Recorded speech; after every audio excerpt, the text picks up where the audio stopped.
Assalamualaikum warahmatullahi wabarakatuh. Jumpa lagi dengan saya, Darwati, guru SMA Negeri 1 Gresik. Kali ini saya akan membahas metabolisme yang meliputi proses enzimatis dan katabolisme.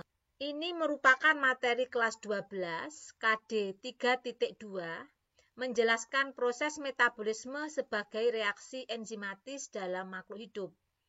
KD 4.2 menyusun laporan hasil percobaan tentang mekanisme kerja enzim, fotosintesis, dan respirasi anaerob. Cakupan materi pada metabolisme ini meliputi katabolisme dan anabolisme. Proses ini tidak bisa terlepas dari bantuan enzim sebagai biokatalisator. Untuk itu, sebelum kita membahas katabolisme, kita akan membahas tentang enzim. Setelah itu, kita akan membahas katabolisme yang merupakan proses pembongkaran makanan yang meliputi respirasi aerob dan respirasi anaerob. Untuk respirasi aerob meliputi tahapan glikolisis, siklus Krebs, dan transport elektron. Proses penyusunan makanan akan kita bahas pada part yang kedua karena durasi waktunya tidak cukup. Enzim sebagai biokatalisator yang mempercepat reaksi tetapi tidak ikut bereaksi. Komponen enzim meliputi protein atau apoenzim dan non-protein atau kofaktor. Kofaktor dibedakan menjadi kofaktor organik dan kofaktor anorganik. Untuk kofaktor organik, berdasarkan kekuatan ikatan terhadap enzim, dibedakan menjadi koenzim yang ikatannya lemah sehingga mudah didialisis. Contohnya ada vitamin B1, NAD, NADP. Yang kedua adalah gugos prostetik. Gugos yang terikat kuat pada enzim dan tidak mudah terurai dalam larutan.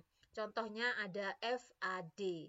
Sedangkan kofaktor anorganik, contohnya ada ion-ion logam, magnesium, NN, dan tembaga.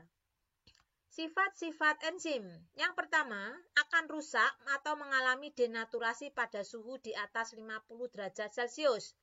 Kerjanya secara spesifik sebagai katalis, yaitu mempercepat terjadinya reaksi dengan cara menurunkan energi aktivasi. Dapat digunakan secara berulang karena tidak ikut bereaksi. Diperlukan hanya dalam jumlah sedikit. Dapat bekerja bolak-balik secara dua arah atau reversibel, artinya dapat menguraikan suatu senyawa dan dapat juga menyusun senyawa itu kembali. Cara kerja enzim mengikuti teori gembok dan anak kunci atau dikenal lock and key teori, di mana gembok ini dianalogkan sebagai enzim dan anak kunci dianalogkan sebagai substrat. Pada bagian gembok atau enzim terdapat sisi aktif enzim, di mana agar substrat terurai maka harus mengenai sisi aktif enzim. Setelah itu terjadi reaksi sehingga gembok bisa terbuka. Ada gambar lain, ini menunjukkan enzim atau gembok dan ini anak kunci sebagai substrat. Yang kedua, teori kecocokan induksi. Pertama, substrat berikatan dengan enzim, kemudian akan dihasilkan suatu produk. Setelah itu, sisi aktif enzim akan kembali bersedia untuk menerima substrat yang lain sehingga nanti dihasilkan produk kembali. Faktor-faktor yang mempengaruhi kerja enzim. Yang pertama, suhu. Optimum pada suhu 35-40 derajat Celcius. Di atas 55 derajat Celcius akan mengalami denaturasi. pH umumnya optimum bekerja antara 6-8. Namun, seperti pepsin yang ada di lambung, itu bekerja optimum justru pada pH 2, asam. Sedangkan tripsin di usus optimum bekerja pada pH 8. Inhibitor atau zat penghambat dibedakan menjadi dua, ada inhibitor reversibel kompetitif dan ada inhibitor reversibel non-kompetitif. Ini menunjukkan inhibitor kompetitif. di mana inhibitor ini bersaing dengan substrat menempati sisi aktif enzim. Gambar ini, substrat bisa menempati sisi aktif enzim dan menghasilkan produk. Jika ada inhibitor kompetitif, maka ini bersaing menempati sisi aktif enzim sehingga substratnya tidak bisa teruraikan. Yang kedua, inhibitor non-kompetitif. Cara kerjanya tidak bersaing dengan substrat untuk menempati sisi aktif enzim, tetapi menempati sisi lain bagian enzim. Setelah bereaksi, akan mampu merubah bentuk sisi aktif enzim sehingga tidak cocok lagi dengan substratnya dan tidak ada produk. Yang keempat, aktivator merupakan molekul yang mempermudah ikatan antara enzim dan substrat. Contohnya ada klorida yang mengaktifkan amilase dalam saliva. Yang kelima, konsentrasi enzim. Semakin tinggi konsentrasi enzim akan mempercepat proses reaksi. Konsentrasi substrat. Jika sisi aktif enzim sudah bekerja, apabila terjadi penambahan substrat, tidak mempercepat reaksi dan akan terjadi titik jenuh. Yang terakhir, zat hasil atau produk. Dalam kondisi normal, reaksi awal berlangsung cepat, namun jika terjadi penimbunan produk, maka laju reaksi akan melemah. Dan jika produk diambil, reaksi akan cepat lagi. Di sini ditunjukkan beberapa grafik tentang enzim yang sering keluar dalam soal-soal ya. pH optimum antara 6 sampai 8. Namun untuk pepsin justru optimum pada pH 2, sedangkan tripsin optimum pada pH 8. Jika terjadi penambahan substrat selama enzim masih bekerja, maka akan mengalami titik jenuh. Berikutnya, grafik ini menunjukkan bahwa suhu bekerja optimum antara 35 sampai 40 derajat Celcius. Nah, grafik ini menunjukkan bahwa dengan adanya enzim, maka akan menurunkan energi aktivasi. Dan kalian bisa mencari bentuk-bentuk grafik lain yang ada kaitannya dengan enzim untuk pengayaan ya. Metabolisme meliputi katabolisme yang terdiri dari respirasi aerob dan respirasi anaerob. Sedangkan anabolisme terdiri dari fotosintesis dan kemosintesis. Kali ini kita akan membahas katabolisme. Untuk anabolisme kita bahas pada part yang kedua. Katabolisme respirasi aerob. Tahapannya ada glikolisis, siklus Krebs, dan transport elektron. Dari glikolisis untuk masuk ke siklus Krebs harus melalui transisi jembatan penghubung berupa dekarboksilasi oksidatif. Tahapan pertama pada katabolisme respirasi aerob adalah glikolisis.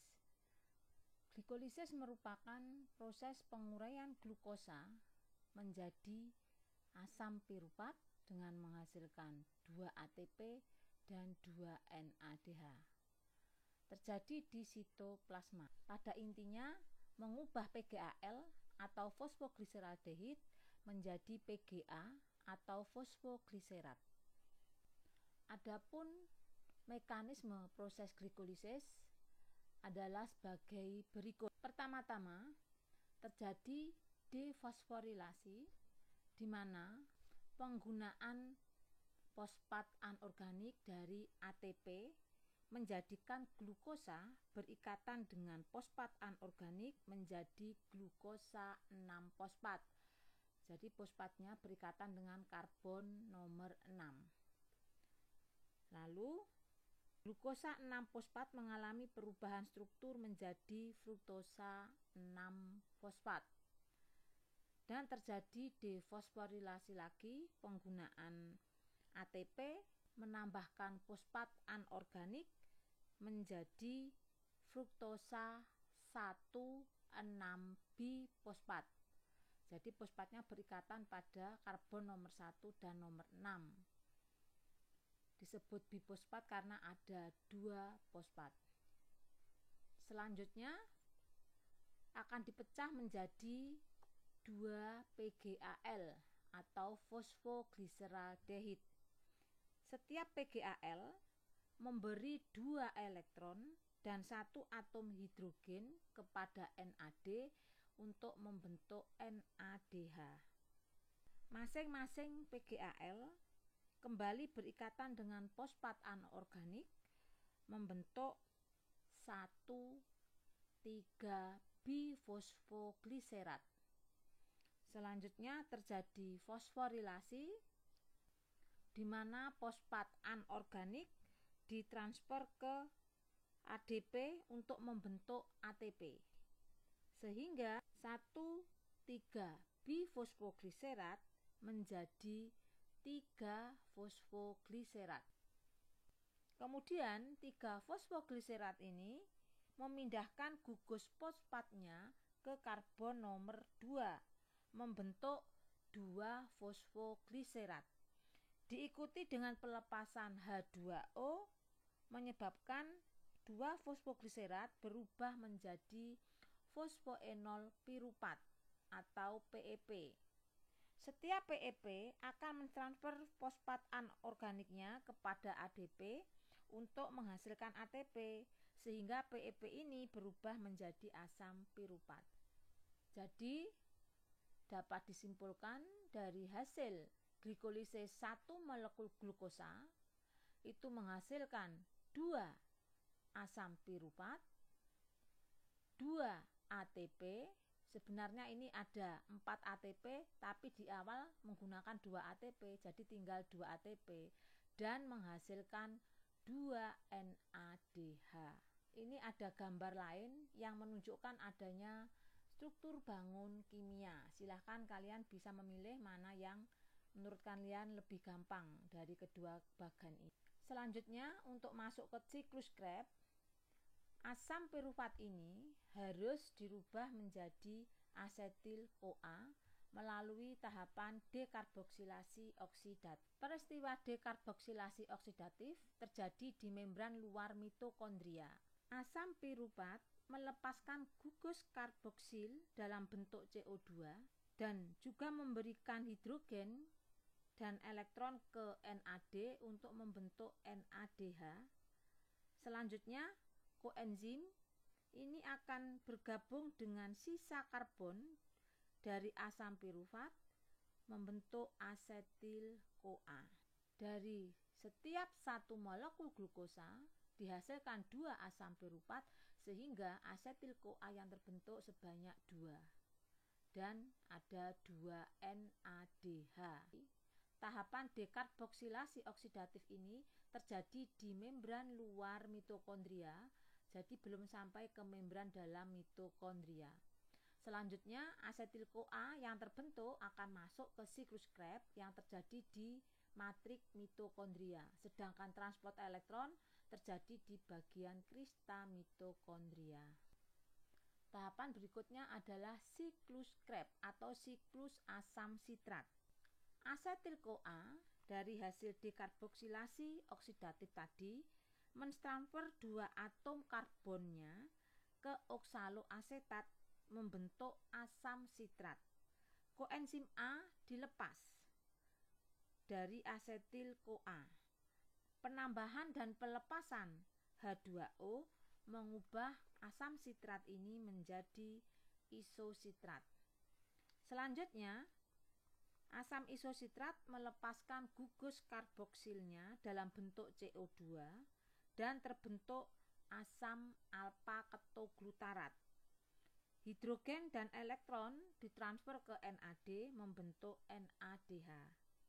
Asam alfa ketoglutarat melepaskan gugus karboksil dalam bentuk CO2 dan NAD terbentuk kembali.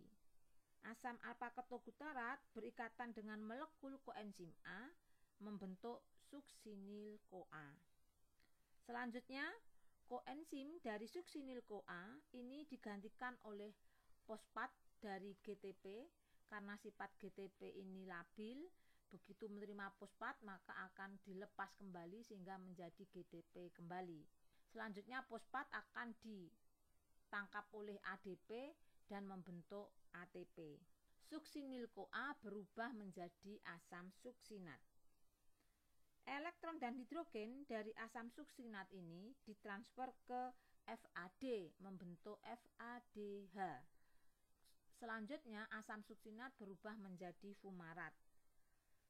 Asam fumarat menggunakan H2O membentuk asam malat. Asam malat ini mentransfer hidrogen dan elektron ke NAD membentuk NADH. Asam malat berubah menjadi asam oksaloasetat yang akan digunakan dalam siklus Krebs selanjutnya. Jadi itulah mekanisme siklus Krebs. Dari total setiap asetil-CoA yang masuk dihasilkan 3 NADH, 1 ATP, dan 1 FADH. Berhubung setiap satu molekul glukosa dihasilkan 2 asetil-CoA, maka memasuki 2 kali daur siklus Krebs ini dan dihasilkan 6 NADH, 2 ATP, dan 2 FADH. Dan ini terjadi di matrik mitokondria. Ini tampak agak gambar versi lain yang menunjukkan adanya rumus kimia. Nah, jadi silahkan kalian memilih mana yang menurut kalian mudah dipahami. Tahap yang terakhir dari respirasi aerob adalah transport elektron.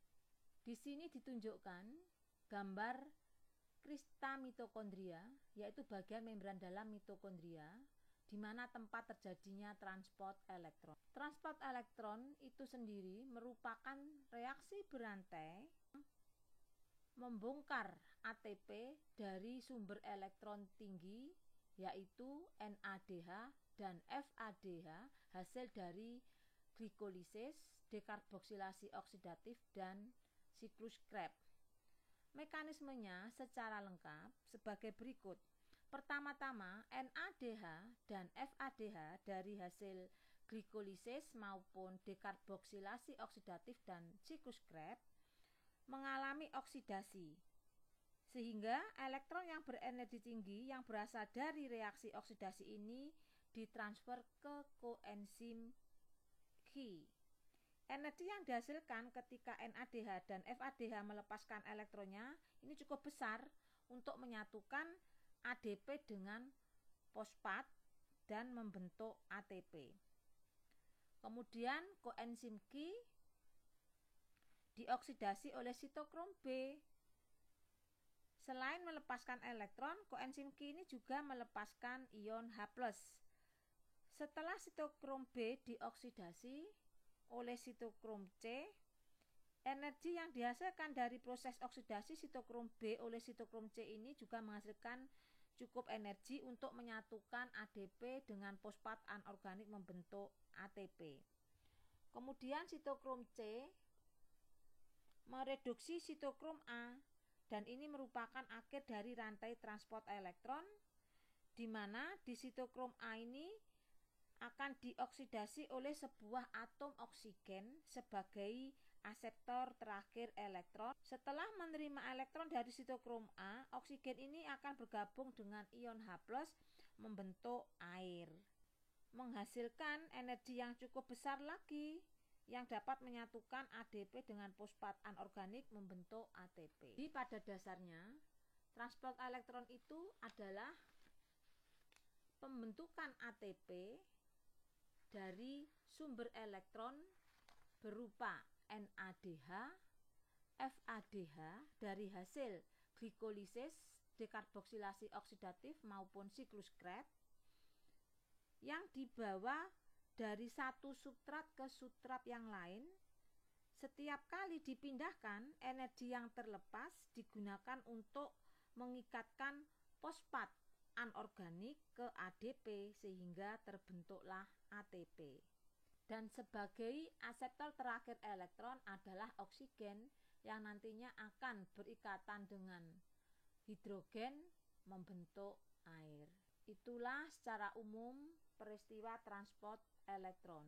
Jadi ada berapa ATP yang dihasilkan? Kita hitung bersama-sama. Pada tahapan glikolisis secara langsung dihasilkan 2 ATP. Secara tidak langsung artinya masuk ke transport elektron sebanyak 2 NADH setara dengan 6 ATP karena setiap 1 NADH mengandung 3 ATP. Pada tahapan dekarboksilasi oksidatif, secara langsung tidak dihasilkan ATP, secara tidak langsung dihasilkan 2 NADH sehingga setara dengan 6 ATP. Pada tahapan siklus Krebs secara langsung dihasilkan 2 ATP, secara tidak langsung yang artinya masuk ke transport elektron adalah 6 NADH setara dengan 18 ATP dan 2 FADH setara dengan 4 ATP. Karena setiap 1 FADH itu mengandung 2 ATP. Jadi total dari transport elektron dihasilkan 34 ATP. Namun ada 2 ATP yang dipakai untuk masuk ke mitokondria sehingga hanya dihasilkan 32 ATP. Jadi total dari respirasi aerob dihasilkan 32 ATP dari transport elektron dan 4 ATP yang dihasilkan secara langsung sehingga totalnya ada 36 ATP. Tetapi pada sel jantung, hati, dan ginjal itu tidak menggunakan 2 ATP untuk masuk ke mitokondria sehingga totalnya adalah 38 ATP. Keterkaitan katabolisme protein, karbohidrat, dan lemak. Pada umumnya, pada respirasi, gula dengan 6 atom karbon atau heksosa yang mengalami oksidasi pertama. Apabila heksosa habis, maka yang mengalami oksidasi adalah lemak. Apabila heksosa dan lemak habis, maka protein akan dibongkar menjadi asam amino melalui proses hidrolisis. Selanjutnya asam amino dioksidasi sehingga dibebaskan energi. Setiap gram karbohidrat dan protein setara dengan 4,1 kilokalori. Sementara jumlah energi yang dihasilkan untuk setiap 1 gram lemak setara dengan 9,3 kilokalori. Protein setelah dipecah menjadi asam amino, sebagian diubah menjadi amonia dan amonia dirubah menjadi urea yang selanjutnya dikeluarkan bersama dengan urin. Sebagian asam amino dalam bentuk asam keto diubah menjadi asam pirufat, kemudian memasuki jalur metabolisme karbohidrat. Atau asam keto ini bisa langsung masuk ke dalam siklus Krebs.